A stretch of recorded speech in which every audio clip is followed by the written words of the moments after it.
Are on board, right? So I'll be sharing my screen now to do that. All right. Opeyemi Ogundeji is a passionate and result-driven development professional with over half of a decade of experience in youth development, sustainability, climate action, and community building. She holds a master's degree in ecology and environmental biology with a PhD grade from the Premier University of Ibadan, Nigeria.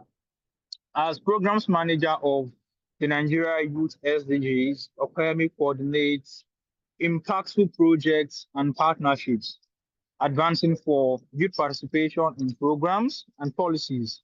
She has successfully managed multiple grant-funded initiatives supported by organizations like the German Embassy in Nigeria. For the Aquaworld community, this is going to ring a bell. The German Embassy in Nigeria, Alan and Babette Sainsbury, Deep Africa, NYFF, the Nigeria Youth Futures Fund, and others.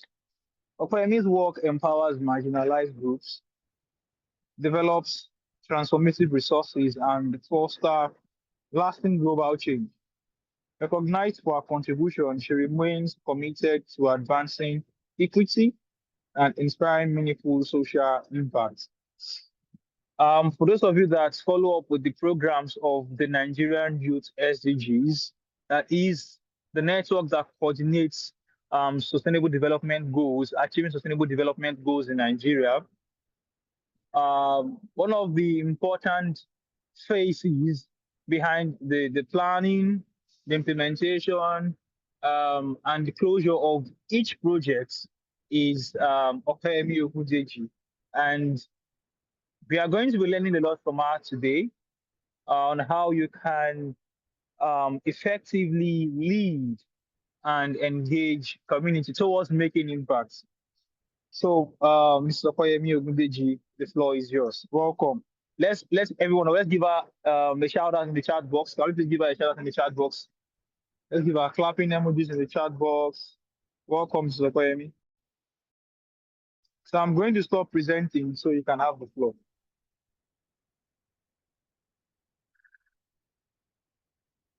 All right. Thank you so much for the introduction, and thank you for having me here today. It's a pleasure being here, and I sincerely appreciate the opportunity to meet with every other change makers in the room this evening, this morning, this afternoon, from wherever you're joining in from. So thank you for having me. And so today, basically, I'm actually supposed to speak on community leadership and engagement. That's the topic that was given to me.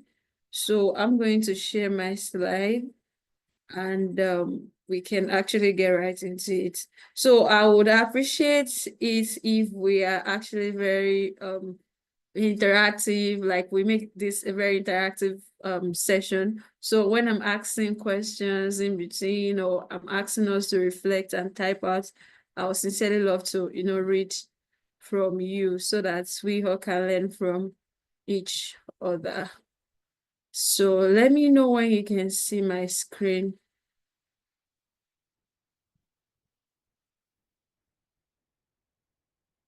Please let me know when you can see my screen.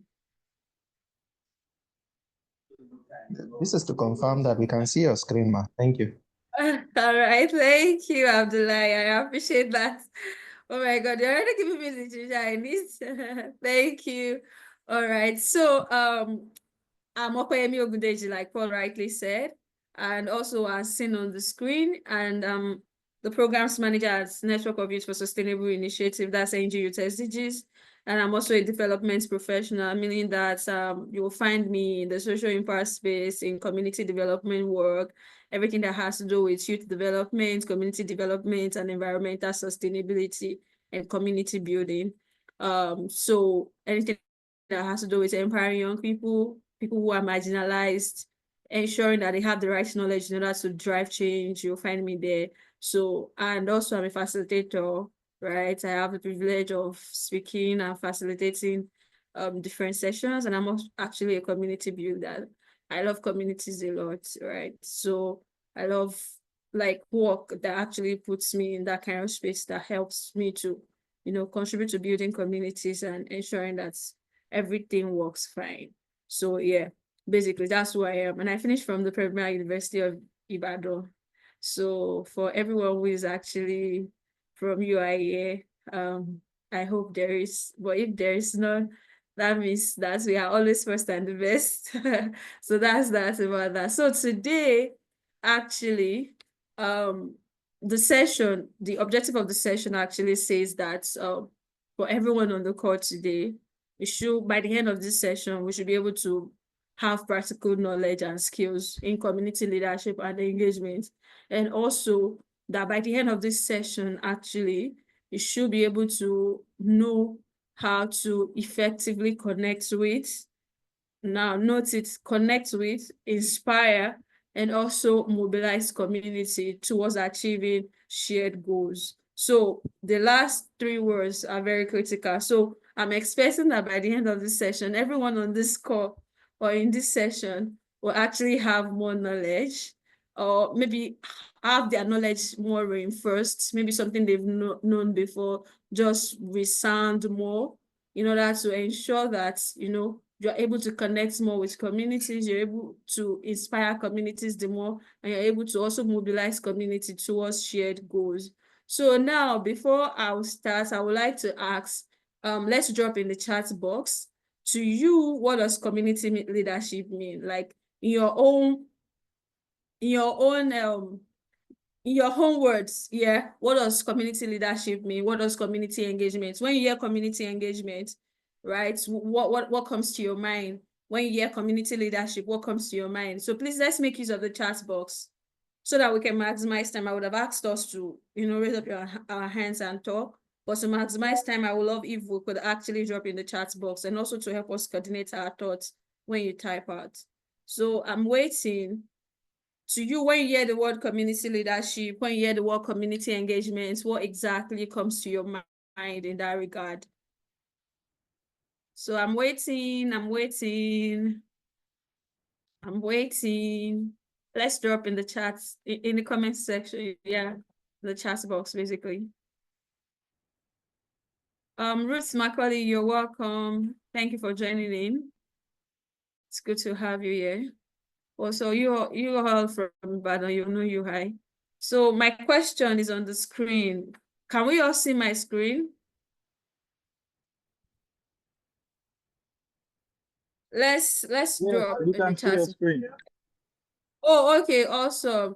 Okay, so I don't want Paul to talk. I don't want Olasukomi to talk or to type, right?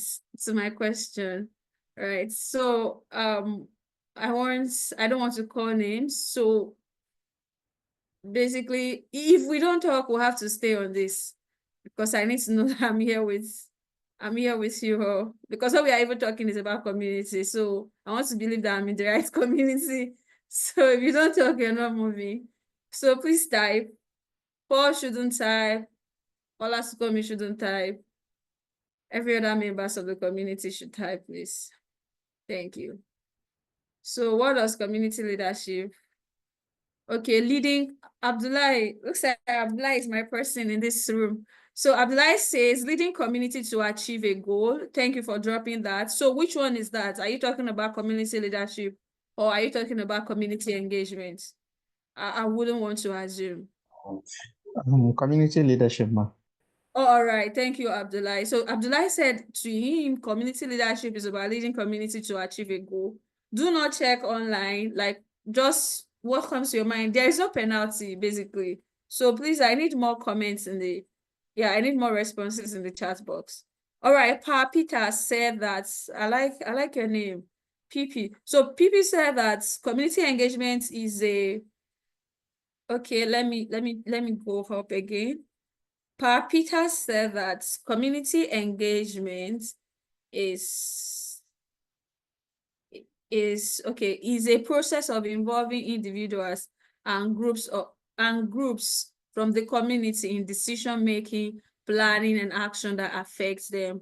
Awesome. Thank you so much for sharing that. That's very, very loaded. So it said involving individuals and groups from a particular community in decision-making, planning, and action that affects them. So Abdullah has said something, Papita has said something. So Adebisi said that the ability to direct and lead a set of people within the same community, is that community leadership or engagement? Adebisi, I will need you to clarify that. Abiba said community leadership or engagement is more about inspiring action, fostering collaboration, building networks in order to create a lasting impact, more like fostering inclusion and understanding. Thank you for that. Temitope said community engagement is about participating in community projects to achieve the desired goals. So Akinsulu Esther said community leadership means leading people of like-minded to drive substantial change. All right. So another person, Temitope, I'll read Temitope and Deborah, and then we'll move. Temitope said harnessing human and material resource in a community to achieve a common goal. Which one is that, Temitope? I would like you to clarify, please. And Deborah Shaba said community leadership is about inspiring and empowering community action I think maybe you wanted to put something else here. Community action to achieve a common goal, while community engagement means building relationships, trust, and participation within community members and organizations. All right, so thank you all so much. Parpita, I saw what you also wrote. Community leadership refers to the ability to inspire, guide, and mobilize members of the community towards a common goal. So now, thank you all for sharing that. So everyone has been saying almost the same thing as it relates to community leadership, but although only a few actually spoke about the community engagement aspect. So now, if I may ask, can we quickly do this reflection? So I will quickly run us through this reflection. I want us to do this reflection. So before we start, think of a local leader that you respect, right? We all have been saying that community leadership is the ability to lead people, is the ability to inspire people, is the ability to drive people or direct people in order to achieve a common goal. That's what most of us have been saying. Now, also, we said community engagement. One person actually hits the nail on the head very well. He said community engagement is when we actually involve people in decision-making processes, involve them in the process of achieving a common goal or drive actions towards a common goal. So now we've said this regarding community leadership, we've said this regarding community engagement. So now, and I want you all to think of a local leader or a community leader that you respect. And I also want you to now reflect on why do you respect them? So that community leader that you said you respect, why do you respect them? And also, the next one also is think of a time you felt so engaged as a person in a community or a team. So now, remember we said that community leadership is about inspiring people. So I want you all to now tell me when you think there was a particular time that a leader actually inspired you, and why do you think that the leader actually inspired you? Because if someone inspires you, I want to believe that in a way also you actually doff your heart for them, you respect them to an extent, because I mean that person pushed you to put forth an action or to achieve a goal which you felt so good about. So I want you to not think about it. Just look at what is on the screen. We are stopping at 1 to 4.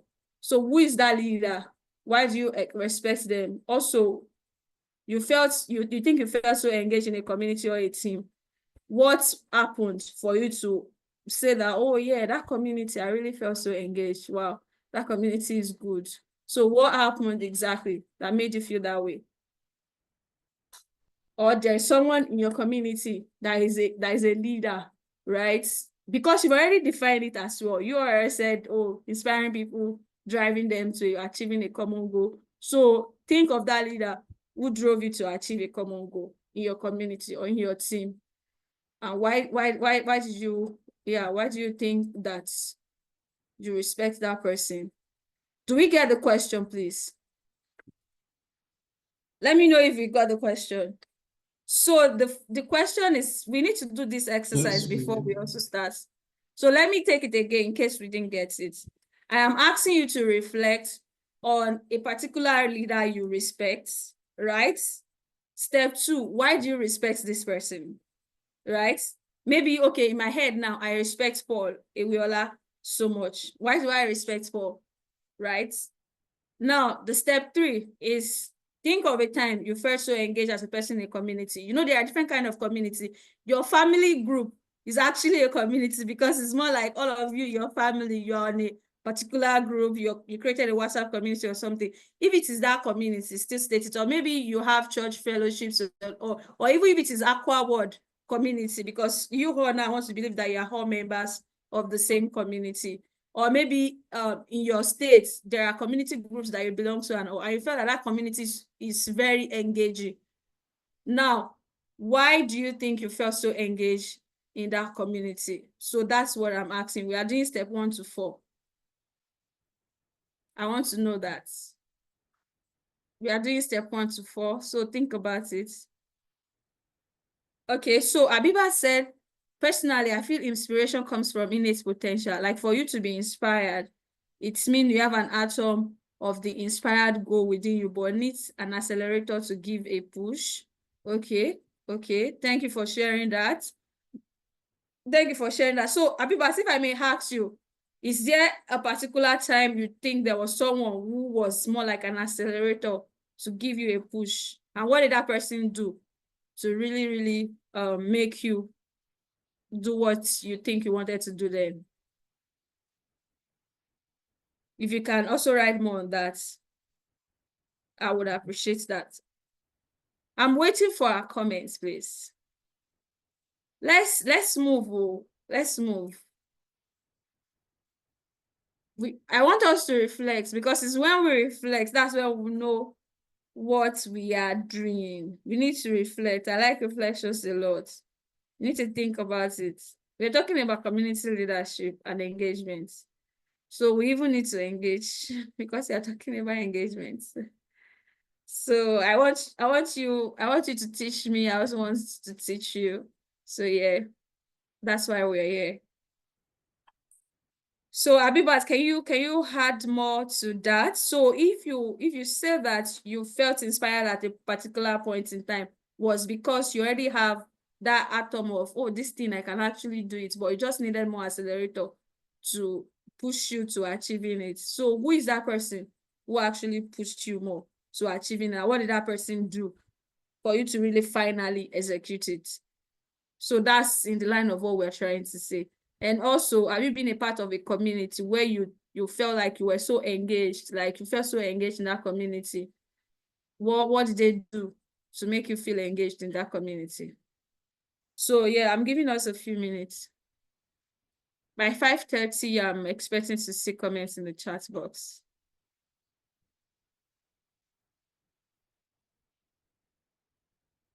Let's reflect, let's think.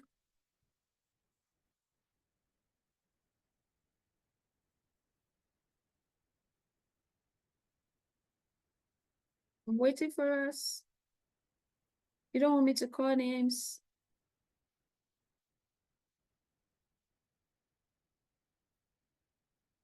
Or is it that nobody has ever led you to achieve anything? Nobody has ever driven you to achieve a common goal, or you've never been part of any community? Is that what we are saying? Because so that we are not typing and responding.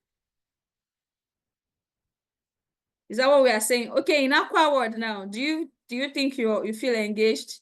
Because I believe that you are volunteers or community members of Aquaworld. Do you think that you feel engaged in Aquaworld? Maybe I should bring it home.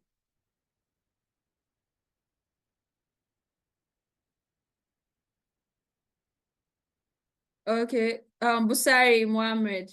All right, so Busari Mohammed said that I want to believe that the local leader he respects, he's saying that the local leader he respects is pastor, who is Pastor David, and the reason why I want to believe also that he's saying is that the reason why he respects him is because he encourages and motivates him, making him to believe that this is his year of multiple overflow. So thank you for sharing that, Busari. So I am noticing that something there from what Busari said. So the person that he respects is actually his pastor. And why? Is because the person motivates and encourages.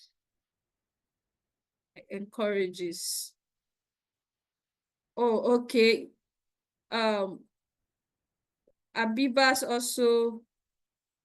also said something here. So I'm noting down what we're saying. Okay, so who is the person, Abibat? So Abibat also is saying something here. Abibat is talking about a particular person in respect, and he said the person is a leader par excellence. And why it's so is because the person discovered a potential within him. So potential discovery within her that she is not utilizing completely. And the person finally called her one-on-one to drill her better. And that action made her realize that she can always be heard. So someone saw a potential in Abibat. The person actually engaged with Abibat one by one. The person actually went on to call Abibat's attention to that. And then Abibat took action, right? And also became more self-aware. So I love the way you were so expressive regarding that. Thank you so much for sharing, Abibat. Thank you so much for sharing, Busari. The rest of us that are not talking, I'm noting you. So in case I call you later on. So now, thank you. I've noted what you said, and we're going to talk about that also later on. Remember, the session objective says that by the end of this session, you all in this meeting should be able to actually should be able to have the ability to effectively connect with communities, inspire communities, and also mobilize communities towards achieving goals. So like we've all said in the chat box, I'll not dwell too much on this, is that community leadership, right, is the ability for you to inspire people. It's the ability for you to inspire communities. It's the ability for you to actually mobilize and guide people towards a shared vision. Now, can we see an iota of this in what Abiba has said concerning the person who actually engaged with her? So when we are talking about community leadership, what we are saying is, do you have that ability, right, for you to go out there, inspire communities? People make up the community. So in essence, indirectly, we are saying inspire people, guide people, and mobilize people. When you mobilize people, go say, oh, everyone come here, everyone come here. We have this thing that we need to do. We have this vision for our community. Let's say your community is Ilora. So your community is Ilora. We have these people, we have this issue in this community, Ilora, that we really need to address. So you are that person. You are the leader. So you are the community leader, and the ability for you to do that is what we call community leadership. And for the community engagement aspect, as the name implies, engagement, meaning that the process of you working with people collaboratively in order for them to address certain issues in your community. So you are saying that, oh, in our community, there is an issue that is bothering us. In Ilora community now, our children are not going to school very well, or our children are getting pregnant at a very early age. Now, what do you think we can do? Then you brought people together, say, okay, Mr. Babajide, what do you think we can do? Oh, Mrs.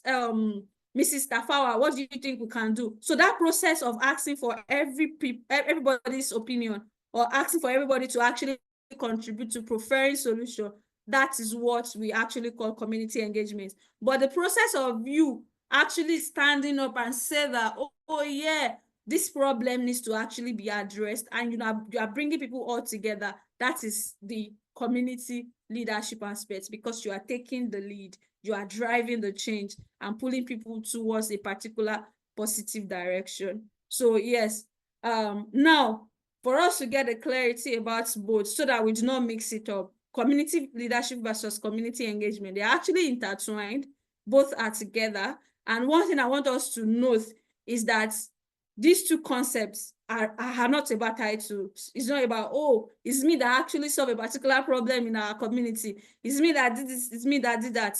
No, it's basically about influence, our ability to influence others for decision making, for solving problems, for preferring sustainable solutions, for changing lives, for elevating lives, for impacting lives, right? So that is what these two concepts are about. It's not about the fact that, oh, I'm the face of the community, I'm the one that did that, I'm the one that did this. No, it's not really about the title. It's about your ability to actually influence change. So as volunteers or as community members of Aquaworld, beyond you being a community member, what is your ability to actually influence change? What is your ability? Like how set up are you in order to influence change, in order to influence people, that even when you are not in that particular space, people will be able to say that, oh, I didn't mean Abdullah is here now, I know what he could have done. Abdullah that knows how to talk to people, Abdullah that know this, that know that. So it is about that. It's not about, oh, Abdullah was the project manager or Abdullah was the project lead. We're not talking about the titles now. We're talking exactly about that influence aspect of it. So now, basically, these are the two parts of it that I've actually put together to help us gain clarity. We've already spoken about the definition. We've already spoken about the focus, right? So, and the focus of community engagement is that, just like the illustration I gave, there is a community, Laura community. Children are getting pregnant at a very early age. We want to solve it.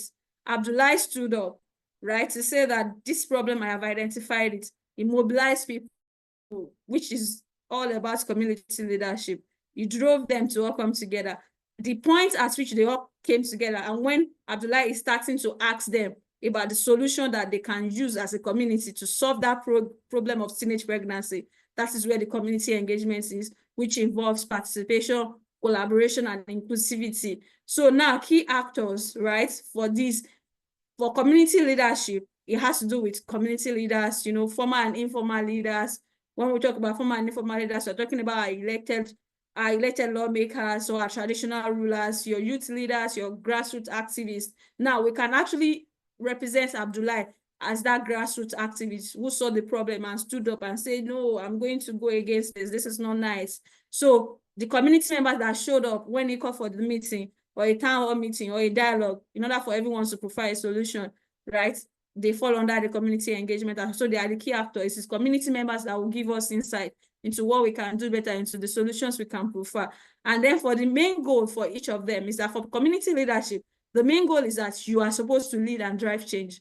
So you are leading, you are at the forefront, you are driving change, you are inspiring action. Even when people want to get tired, you are the one telling them, just like Abibat said, he said the reason why he respected that person was the fact that the person discovered that thing that was actually lying idle in her, had one-on-one with her, and then, you know, pushed her to do more, which actually made her to see herself more in a brighter light, that, oh, so I can really do more than this. So in community leadership aspect, it means that you as a person who is actually the community leader, right? So community leader is from the community leadership, community engager is from the community engagement. So both, like I said, they're actually together.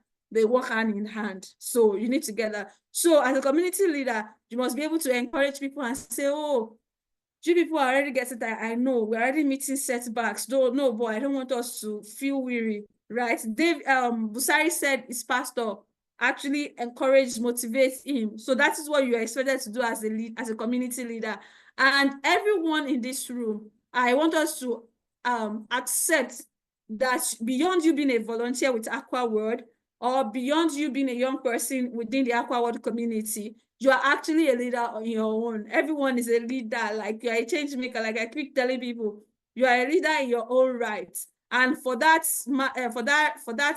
basis, that's why I'm emphasizing that within the Aquaworld community itself, you are able to say that, why you guys, you other volunteers, why you guys not turning up? Your ability to lead that and drive the change, that why you guys not turning up? We really need to do better. Oh, the project, it looks like we are drawing back in this project. Oh, can we really come together and actually identify ways to solve this problem? You are leading, you are driving, So that is you being, working towards the community leadership aspect. And for the community engagement, you're looking at, oh, who can help? Now that we're having setback in our project, who can help? Let's bring all of these people together to actually draw out our solutions.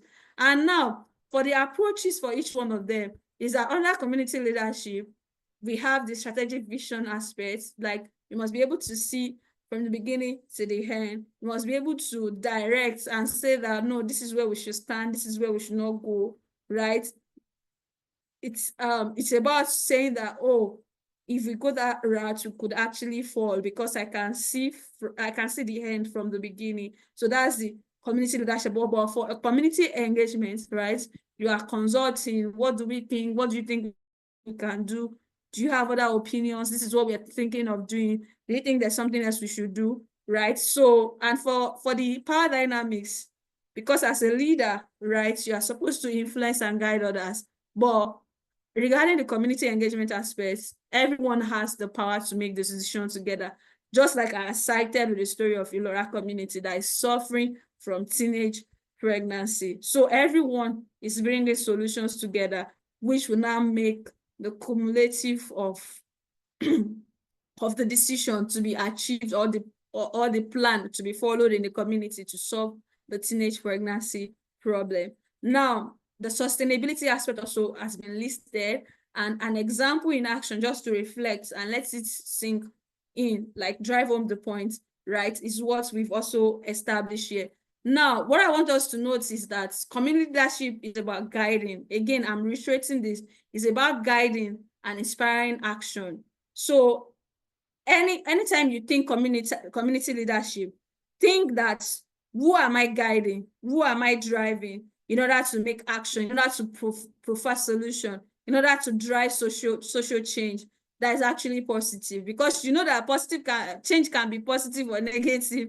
So the one we are talking about now is positive. So when you think community leadership, ask yourself, who am I guiding? Who am I inspiring? How am I guiding people? How am I inspiring people to actually take an action? So when you think about community engagement, ask yourself, is the voice of everybody in the room captured? Am I listening to my people, right? Or am I just making decisions based on what I think, like me doing like the alpha and the omega at the beginning and the end of the whole community?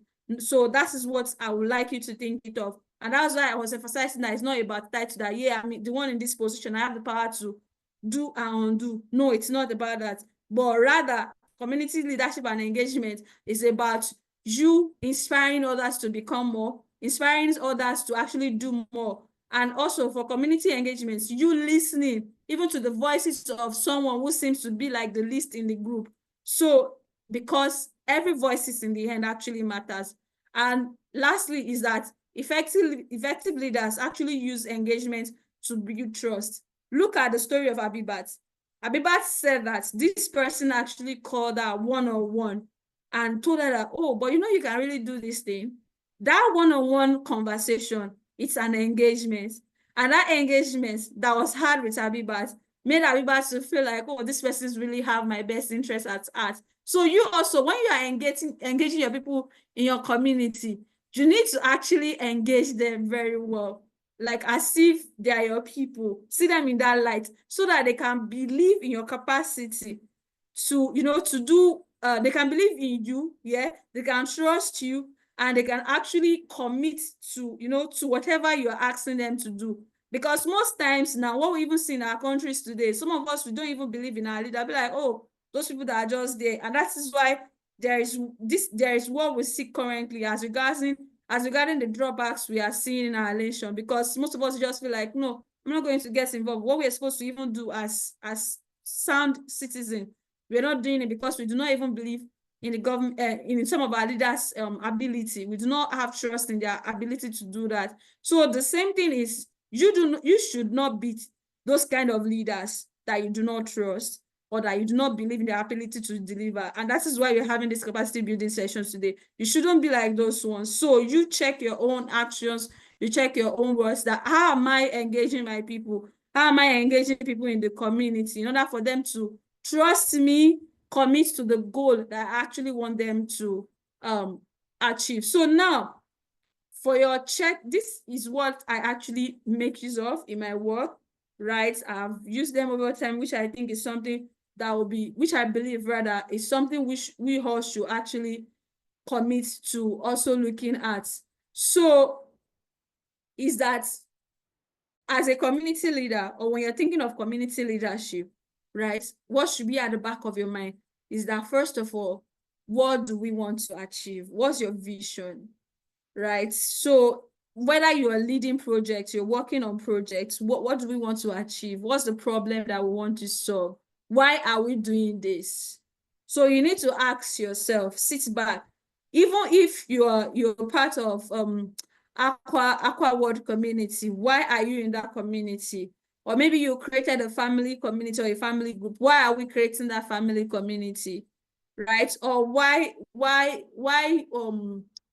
do we have this particular issue that I feel like it's very passionate on my heart, saying that we need to really solve.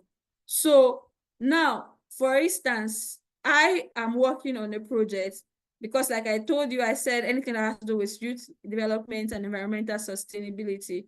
So I am working on a project.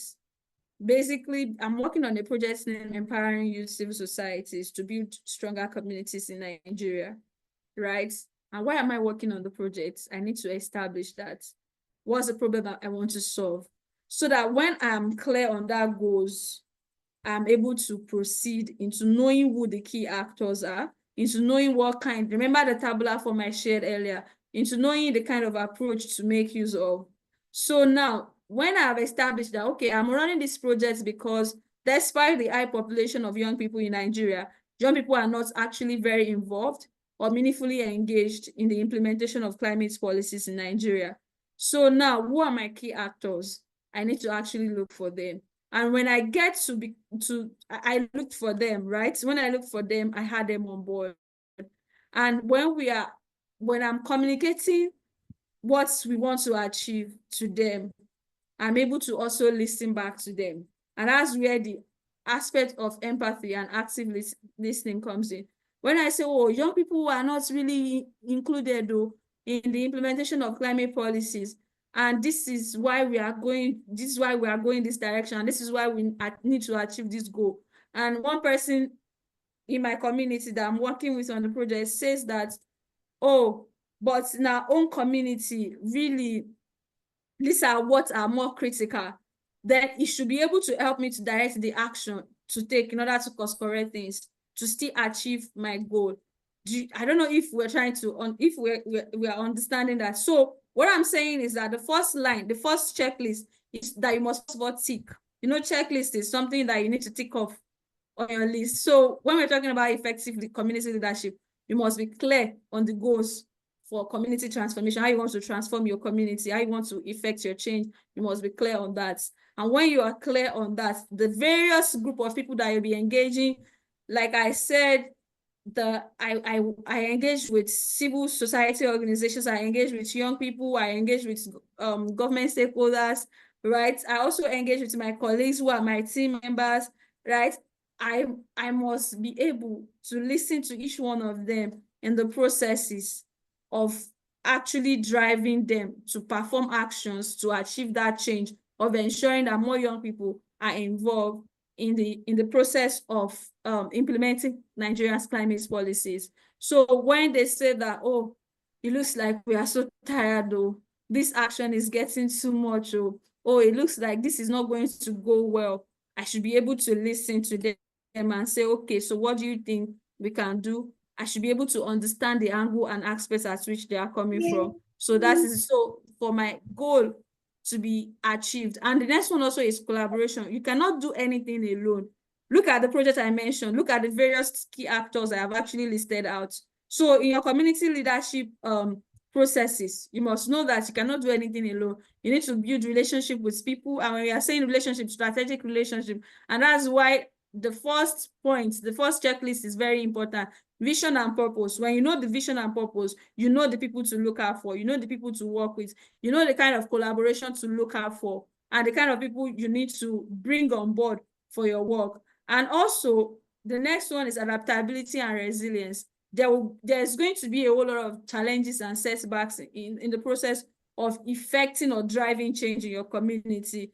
The challenges, some of them are actually I'm going to talk about them later. So you must look at it from the beginning to the end, that no matter what comes, I'm just going to achieve this because I know where I am actually going. So when so many setbacks or challenges come in, which could be in diverse form, you must accept that I need to actually change my moves. I need to twist some turns that are ethical, please.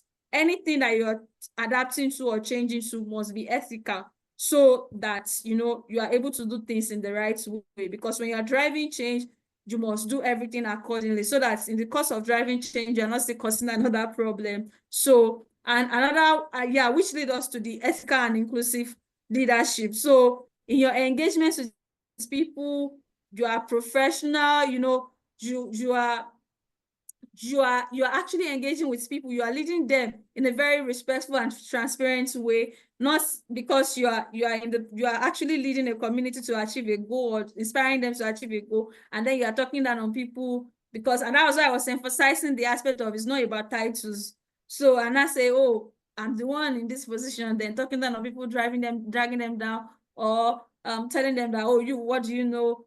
Things like that. You have to be ethical and inclusive, no matter where you find yourself, even if it is in the midst of people over familiarity should not be something that should come in, because you all actually, your voice, everyone's voice is actually matter, and each person is an entity that should actually be considered and actually be included in every processes. So if you are engaging with core other key stakeholders, it's just okay and enough for you to communicate to your other team members, other key actors, oh, these are the certain things that are actually happening. Be clear, put everything out, lay it bare, be transparent, be fair in your dealings. Not that, oh, in the process of driving your social change, you respond very well because you are with Bale now. You greet Bale very well. You say, oh, Bale, oh, good afternoon. Then because you're not engaging with market women, you not talk to them like, oh, who are you? Where is this one coming from? So you have to be fair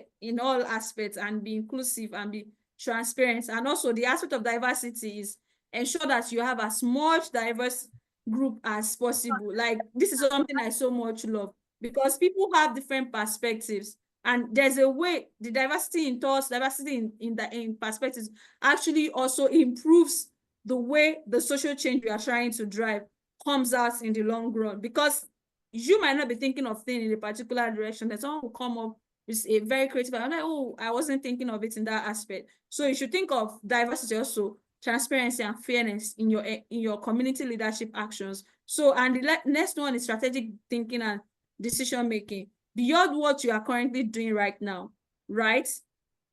I have been saying it earlier, think of the end goal also in mind. So after this, what's next? Like, be sustainable in your impact, not just a one-off thing. And you just say, okay, people are hungry. So, and then the only thing, and then you give them rice today. So after giving them rice today, so what's next? What will they eat tomorrow? So be sustainable in your impact. Like, what's the sustainability? Think of the end goal in the end. So if they have food for today, will they have food for tomorrow, right? Or how will they get the food for tomorrow? So what if in the next 2 or 3 months, if they do not get the same food I've given them, what will happen? So we have to be sustainable in our impact making as well, in whatever change that we are driving. Think of the issue in a very sustainable manner and also execute in a very sustainable manner. And also the last one is communication and mobilization, right? Communicate clearly, right? I know issues that can arise from communicating clearly. And also I know issues that can arise from mobilizing the right kind of people. And that was why I will still keep hammering it. The first, the foundation starts from purpose. Know why you are doing what you are doing, and know what is very key and what is very important and germane to whatever thing you are doing. So basically, all of this list here, they are like something you ought to check out and tick off, right? It's not just something that you tick off one time whenever you're talking about or thinking about your community leadership. And also for your community engagement, you need to know your community. So the way I would act in Ondo State is different from the way I would act when I'm engaging stakeholders in Lagos State, right? Some areas are very rural. There is a particular way you're supposed to talk to people. There's a particular way you're supposed to greet people, right? And in a particular community, I am going to meet a traditional ruler. A traditional ruler. Okay, I remember there was a particular time I went to engage with a stakeholder, right? And when I got there and I was speaking English, like, and the person was like, wait, Shaman Yoruba, like, the interpretation is, are you not a Yoruba? Are you not a Yoruba girl? So when you are engaging your community member, don't go and be starting, like, do your research.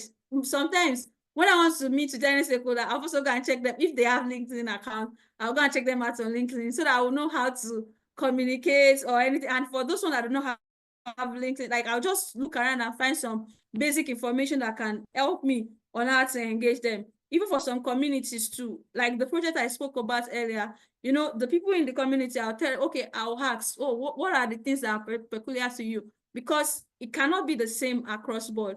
The cost of living in Ondo State is different from the cost of living in Lagos State. It's different from the cost of living in Abuja. So, or the way I will greet a traditional ruler in Ondo State is not the same way I will greet the one in Lagos State. So you need to understand your community, know the history, know the culture, know the way you're supposed to act, so that when you're bringing people together, when you're engaging people, you will engage them the way they want to be engaged, not the way you want to engage them. So we need to understand that. So also prioritize your solutions based on what is urgent, right? And what is very, very priority. Like something that should be highly prioritized. Don't go and be giving people something that they do not need. You say you want to effect a social change. Give people what they need. And that's why I'm saying that don't engage them based on what you think you want to engage them on. Engage the way you want to engage them the way they want to be engaged. And also don't give them what you think they should have. Give them what they said they really need, right? Or what you've identified that they really need. When I spoke about young people involved in climate policies implementation, it's because we understood that policies are always at the national level. Most people are the grassroots communities that are supposed to even take action, or who are even very affected by it. They don't even have much information about it or what they can even do to even solve it. And every day, on a daily basis, they are being affected by the impacts of climate change. So ensure that it is a challenge that's really need urgent solutions, so that you not just go and be doing actions that people will not be looking at you and be like, who sent you work? So that is it. And also, when you're creating your solution, co-create with the community, include them. So the first time I wanted to there was a particular project I led one time which has to do with engaging with people in the market, and it's more like an environmental sustainability project, right? And the first thing we had to do, we had to go to the chief for Iyaloja. Yes, I don't know the English name for that actually. So we had to go to the office of the Iyaloja, like the person who is the head of the market. It's a very big market. It's in it's Sabo market. So we had to go and meet her and say that, oh, we noticed the issue of pollution. What do you think we can do? We believe that this should be something we should all do together. And then she was the one directing us and saying that, oh, okay, let me go and call this person. Let me go and call, oh, this is what we should do. In fact, which we have been thinking about. Thank God you people came around. So co-create solutions with them, right? Don't go ahead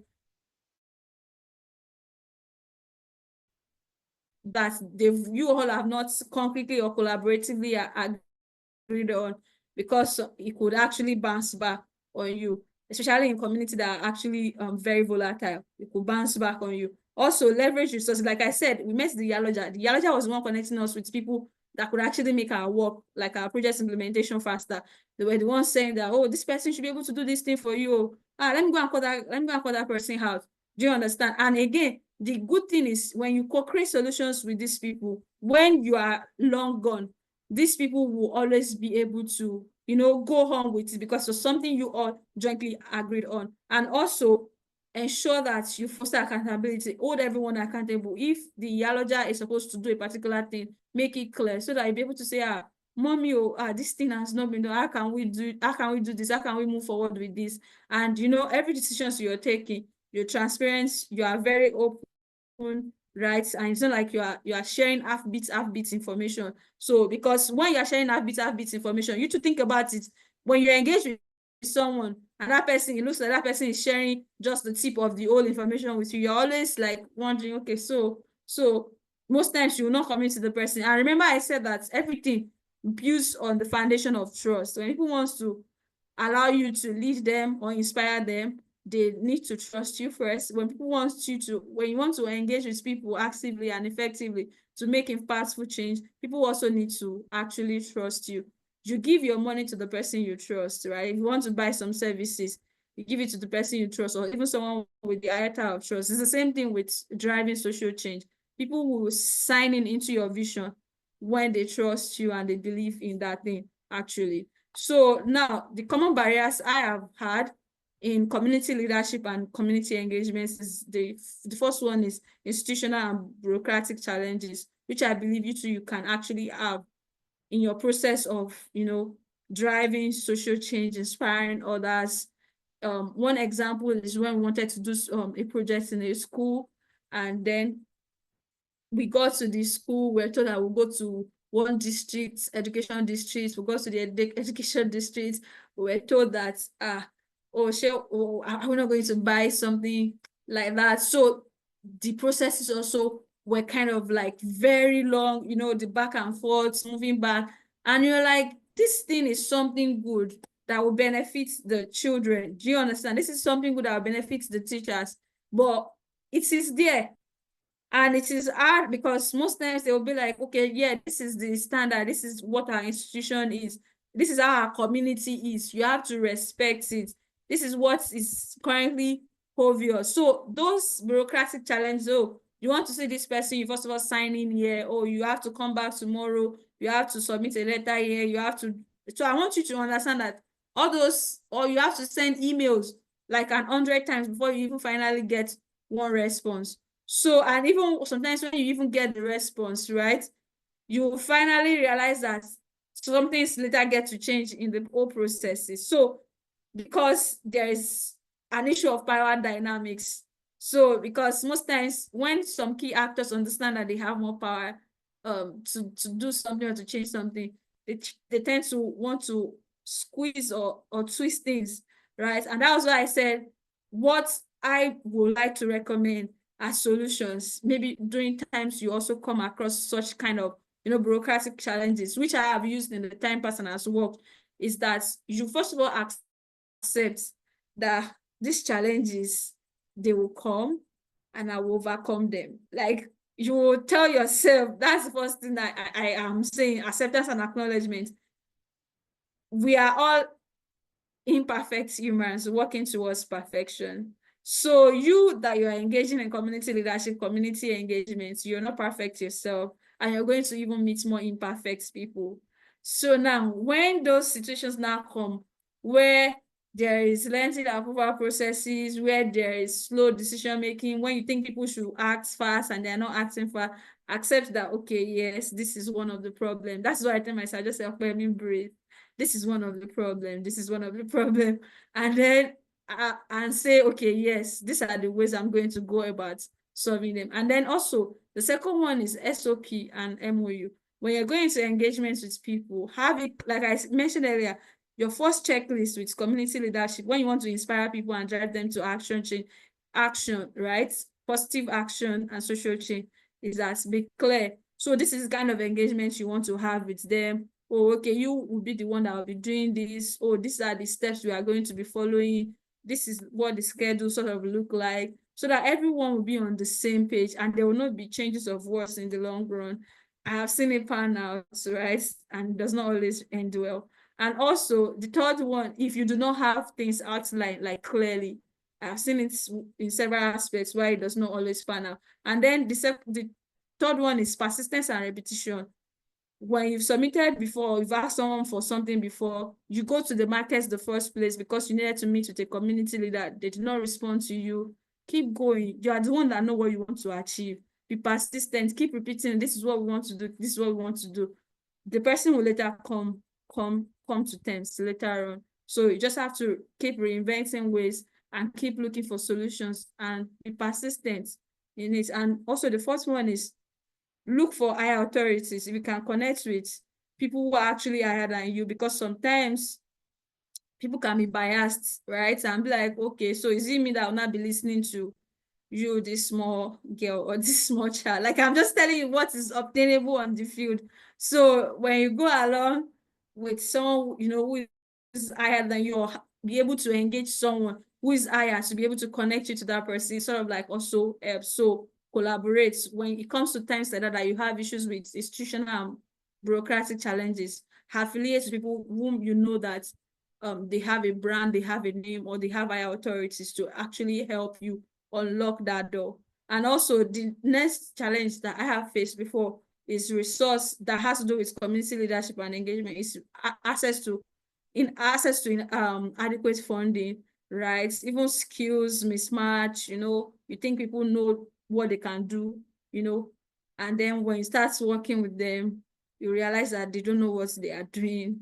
So, or maybe you thought a particular money will be enough for driving a particular action, and a long process, you realize that it cannot drive it. And then, you know, you are able to, you know, maneuver your way. So what I would say in that regard is, when those situations kind of come, right, prioritize the resources that you need. There are times that I'll have to look at budgets and just say, we'll have to remove this one. We'll have to remove this one. The one that will not put is the one that if we do not put it, like, there's going to be problem in paradise. So it is that one that will leave. So you have to prioritize your resources. Like, what are the things you cannot do without? So you focus your resources on them so that you are still able to achieve your goal and drive that social change. And also you can self-fund, right? Look for funds yourself and use the money. If you can use the money, it will also go a long way. Yeah, I have used my personal money before, volunteers, right? And say that, oh, okay, yes, I'm just going to give you, you know, money to support the work that we are doing, because I know what the end goal is. I know the purpose or reason why we are doing that. So support people with your stipends, just because you know what you are driving at, you know what you want to achieve. And also leverage other stakeholders. Oh, Aquaworld has a team of volunteers, and I need more people to drive this action. Can I collaborate with Aquaworld? Reach out to Aquaworld. Aquaworld, can you please give me some of your volunteers to work on this particular goal? NGU SDGs, they have awesome facilitators. Oh, can I actually ask them for a pro bono engagement in order to give us facilitators to build the capacity of our people to deliver excellence results? Oh, this organization, they actually give funds to young people who are leading. Can I reach out to them to give? So you leverage people's, like, you leverage different stakeholders' ability, identify what each stakeholder are very good at, and leverage their strengths, leverage their expertise in order to fill in for those spaces that you know that you cannot actually fill in for. So that is that. And also the aspect of leadership and power dynamics. This one has to do with when, like I mentioned earlier, you know, you've already told this person that, oh, this is what is happening. And then in the long run, the person started twisting it because they believe that they have higher power or authority and all, right? It has happened to me before, right? And then it's led to conflicts and issues, you know, disagreements and all. The first thing is that I have done is, first of all, get to the roots of what is happening. What is really causing this? Is it because the person thinks that they can just change? Or is it because something happened, like a problem or a risk they are trying to mitigate a risk, or they are trying to solve a problem? So you first of all need to understand what's even brought about that conflict or brought about that issue. And in some cases, for some that you know that you can continue with, right, the collaboration engagement, you know, you can continue with them. The ones that you should be able to know, like, wisdom is in knowing when to continue and when to stop. because what you are driving at is to achieve that goal, right? Because it's very important. That was the purpose for which you have started your action in the first place. So you should be able to know when to stop and when to continue. But first of all, you need to actually understand what brought about that issue in the first place. And also establish leadership structure. Who is going to be responsible for what? Who is going to be communicated to in this regard? Who is going to be engaged with when this kind of situation come up? Who is going to be anchoring or leading that, right? So that there is a streamlined communication flow, there's a streamlined leadership structure that enables people to know that, oh, okay, if problem arises in this kind of situation, this is person I'm supposed to escalate it to, this is person that is supposed to lead us in that regard. And also be clear in every conversation that you are saying. Don't say, I think we should go this way. Like, be clear, this is where we are going. So that people will know that you said that this is where we are going. So like everyone is on the state, like on the same slate. Sometimes you might even need to ask them that, oh, what do you understand by what I have said? Just so that everyone is clear and everyone is on the same page. And also in cases whereby you realize that, oh, what is slowing your work down or what is drawing you back is the fact that some people are not capable of doing that. It's because they do not have the skills and the expertise. Can you also come in the aspect of building their capacity in that regard? If you can do it, fine. Organize technical sessions in order to train them. And if you cannot do it, know also, like I said, wisdom is in knowing when to continue and when to stop. So yeah, that is what I would say about leadership and power dynamics. And about limited community participation. Sometimes people say, oh yeah, I'm ready to do this thing. They will come full force for you. And then in the long run, as the project starts, as the work starts, then you see that they are dwindling down. They are not really engaging or committing to action as they said they were supposed to commit to. One thing that has worked, right, for us and for me is that when such cases come up in the process, that is the time for you to draw closer to people, try to understand them, try to show them that you care, right? So beyond the goal that you want to achieve, also show concern for people, because these people, especially if they are actually volunteering, these people are volunteering their resources, they are volunteering their expertise. You need to also show them that, oh, you value whatever they are doing, you value the work they are doing. So it makes their hair swell. I'm like, oh yeah, I'll go again. Opeyemi has encouraged me. Opeyemi has given me motivation. So they will commit to it. So most times, the aspect of limited community participation actually is basically about most times encouraging people, getting to know them, connecting with them, like on an emotional level, like let them in and let them know that you really care and you value whatever they are doing. And also know the root causes. Even if you've done that, you've tried to engage them and still they are not coming, you can throw out a survey, ask them, why is it that they are not engaging? We've done that before. And some people said, oh, it was clashing with their engagement. They have so many things on their decks. Then it helps you to identify your way forward in order to say that, okay, maybe we will not go this direction again. Maybe we need to get more hands, and maybe we need to drop off these people. Some people even say, oh, I do not have enough data. Oh, I'm in a particular village. There is no network. Do you understand? You're able to know the issues and be able to know how to curb it. And the last one also, on when people do not sound enthusiastic about whatever you are leading later on or in the middle or at the beginning, is that you need to amplify the value for them, like what is in it for them. So is it that when they come in on board to drive the change, it will mean that they will have a place to live. They will know that in the nearest future, when they give birth to children, I'm talking about environmental sustainability now, they will not have to be bothered that there will not be a very safe space for people to live in, or they will not be scared that when rain falls today, their house will be flooded. So amplify the value and the reason why they need to commit into driving that action. So it will also motivate people to see reasons why they should commit to leading and doing action in that regard, so that by the end, that common goal, that social change that you want to drive or you want to achieve, you'll be able to get to it. So in conclusion, what I have to say is community leadership is a journey, not a destination. So something that you keep doing, is something that you keep driving. And true leadership is about empowering others and not controlling them. And also, you need to keep asking yourself tough questions. Why am I doing this? Why am I driving this action? Who are the people involved? What's happening? What should be done? Why is this so? How is this so? So you need to be asking yourself questions and be taking every and enough bold actions to actually combat them. Most times the journey is sweet, and most times it gets tougher. So when it gets tougher, ask yourself, why am I doing this in the first place? Then it's sort of like bring it back to life. But in the end, you know that you're actually influencing lives, you are inspiring life, you are making people better, you're making the environment better. And that's the beauty and joy of developing our community via community leadership and engagement. So it takes me to the end of my session. But the remaining 5 to 7 years, I would like us to actually also reflect on that. But due to time, I would actually stop here.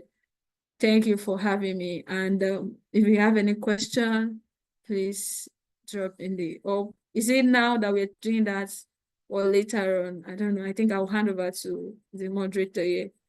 Thank you.